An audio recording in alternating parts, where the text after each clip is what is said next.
प्यारे दोस्तों, फिल्मीगढ़ में आप सभी का स्वागत है।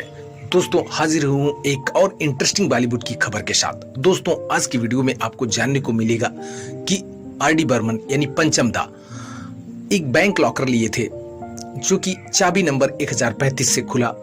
आर.डी. बर्मन का बैंक लॉकर और उनके लॉकर को खुलवाने के लिए दो करीबी लड़ पड़े थे, लेकिन खुलते ही जो निकला उसने सबको हैरान कर दिया।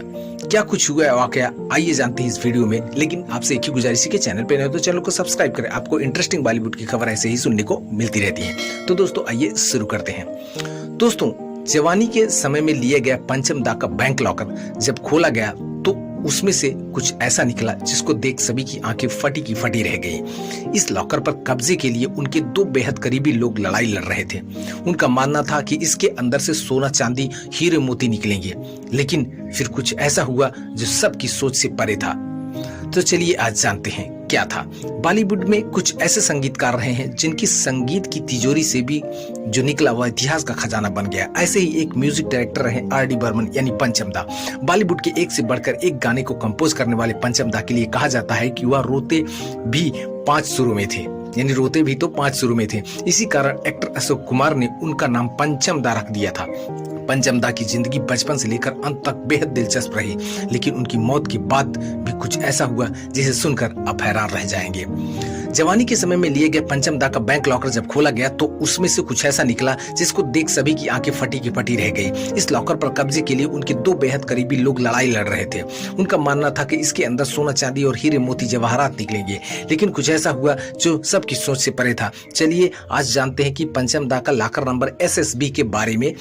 बॉलीवुड के जाने माने एक्टर और म्यूजिक डायरेक्टर एस.डी. बर्मन के बेटे आर.डी. बर्मन किसी पहचान के मोहताज नहीं है। पिता को देख आर.डी. बर्मन का पढ़ाई में मन नहीं लगता था। 9 साल की उम्र में जब उनके क्लास में कम नंबर आए तो फिर पूछा कि तुम्हारा पढ़ाई में मन क्यों नहीं लगता। पंचम दा ने जवाब दिया कि उनका मन भी म्यूजिक में लगता है। पिता ने उनको डांटते हुए कहा, अगर म्यूजिक में मन लगता है तो क्या कभी कोई धुन बनाई है? फिर क्या था, पंचम दा ने उन्हें अपने कमरे में ले गए और उन्हें 3-4 नई धुन सुना डाली। धुन सुनकर पिता एस.डी. बर्मन चुपचाप कमरे से चले गए। 9 साल की पंचम दा की 2 धुन को उनके पिता एस.डी. बर्मन ने अपनी एक फिल्म में प्रयोग किया। सालों बाद 1956 में जब आर.डी. बर्मन का फिल्म फंटूस देखने पहुंचे तो फिल्म का गाना सुनकर उन्हें बेहद धक्का लगा। उन्हें पता चला कि 9 साल की उम्र में उनकी बनाई धुन को पिता ने चुपके से अपने नाम से फिल्म में प्रयोग किया था। यह गाना आई मेरी टोपी पलट ऐसा था। पंचम दा ने अपनी एक फैन रीता से ही शादी कर ली थी। रीता ने एक बार पंचम से डेट पर चलने के लिए पूछा, बस उसके बाद ही दोनों के बीच प्यार हुआ और शादी कर ली। हालांकि कुछ साल बाद दोनों ने म्यूचुअल अंडरस्टैंडिंग से तलाक भी ले लिया। जिस दिन पंचम दा का तलाक हुआ वह उस दिन बेहद दुखी थे और एक होटल में जाकर रुक गए। दुख के माहौल में ही उन्होंने एक गाना बनाया जो बाद में बेहद पॉपुलर हुआ। वो गाना था मुसाफिर हूँ यारो न घर का ठिकाना, मुझे चलते जाना है। कितना मशहूर गाना था ना। रीता से तलाक के बाद पंचम दा ने आशा भोसले से शादी की। दरअसल पंचम दा के तलाक के समय आशा भोसले का भी तलाक हुआ था। वह अपने 3 बच्चों का भरण पोषण कर रही थी। इस दौरान पंचम दा और आशा भोसले एक दूसरे में हमसफर दिखाई दिया और दोनों ने शादी कर ली। हालांकि पंचम दा की माँ इस शादी से खिलाफ थी, क्योंकि आशा भोसले पंचम दा से 6 साल बड़ी थी और 3 बच्चों की माँ भी थी। लेकिन पिता की मौत और मां की मानसिक स्थिति खराब होने के बाद पंचम दा ने आशा भोसले के साथ शादी कर ली। बताया जाता है कि शराब और अपनी अन्य बुरी लतों के कारण पंचम दा का करियर चौपट होने लगा था। उन्हें काम मिलना भी बंद हो गया था और धीरे धीरे उनकी सेहत खराब होने लगी थी। उस समय आशा भोसले उनका घर छोड़कर चली गई और कुछ समय बाद 55 साल की उम्र में पंचम दा का देहांत हो गया। उनकी मौत के बाद पता चला कि पंचम दा का बैंक में एक लॉकर है जिसका उत्तराधिकारी उन्होंने अपने सेक्रेटरी भरत असर को बनाया हुआ था।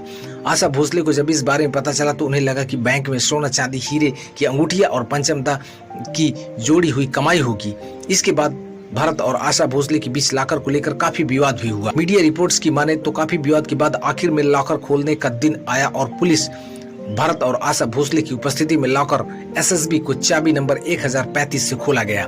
जैसे ही लॉकर के अंदर टॉर्च मारी गई तो देखा कि पूरा लॉकर खाली था। लॉकर के कोने कोने में टॉर्च मारकर देखा गया तो एक कोने में फंसा हुआ 5 रुपए का नोट दिखाई दिया। यह देखकर सभी आश्चर्य में थे। सेक्रेटरी और पत्नी आशा भोसले को जो उम्मीद थी उस पर पानी फिर गया था। उसके सभी लॉकर बंद करके वहां से चलते बनते हैं।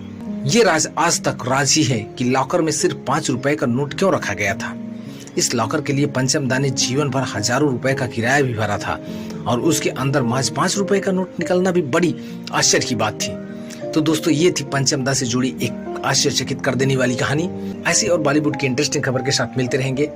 आपसे गुजारिश के चैनल को सब्सक्राइब करें, अदर प्लेटफॉर्म पे देख रहे थे हमें वहां फॉलो करें। मिलते हैं अगली वीडियो में, तब तक के लिए धन्यवाद।